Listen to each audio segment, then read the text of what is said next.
மற்றும் தகப்பனின் தற்போதைய வயதின் கூட்டுத்தொகை 72. 12 வருடங்களுக்கு பிறகு தகப்பனின் வயது மகனின் வயதில் 3 மடங்கு என்றால் மகனின் தற்போதைய வயதை காண்க. ஓகேங்களா? சோ தற்போதைய வயது அப்படின்ட்டு 72ன்னு கொடுத்துட்டாங்க. மகன் தகப்பன் வயதை கூட்டினீங்கன்னா 72. இந்த இடத்துல நீங்க எக்ஸ் ஒய்ன்னு வச்சீங்க அப்படின்னா நம்மளால இதை கண்டுபிடிக்கிறது சிரமமா போயிடும். கண்டுபிடிக்கலாம், இருந்தாலுமே கொஞ்சம் ட்விஸ்டடா இருக்கும். சோ அதனால என்ன பண்ணிக்கோங்க, அவங்க மடங்குன்னு கொடுத்துருக்காங்க இல்லையா, அதுல இருந்து ஸ்டார்ட் பண்ணிக்கோங்க. அதாவது 12 வருஷத்துக்கு பின்னாடி நான் இப்ப ஃபர்ஸ்ட் எடுக்கிறேன். ஓகேவா? சோ மகன் தகப்பன், இந்த இடத்துல என்ன சொல்றாங்க, தகப்பனின் வயது மகனின் வயதில் 3 மடங்கு. நான் எக்ஸ்ன்னு எடுத்தேன்னா தகப்பனோட வயசு 3 மடங்கு 3x. இது வந்து 12 வருஷத்துக்கு பின்னாடி.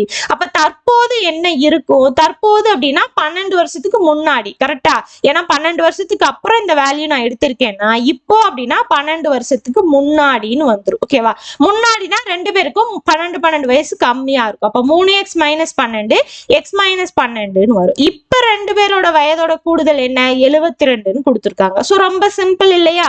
இது ரெண்டையும் கூட்டினீங்கன்னா என்ன கிடைக்குதா, 72ன்னு கிடைக்குதா? அவ்வளவுதான். இதை வச்சு நீங்க எக்ஸ் ஈஸியா கண்டுபிடிச்சிடலாம். ஓகேவா?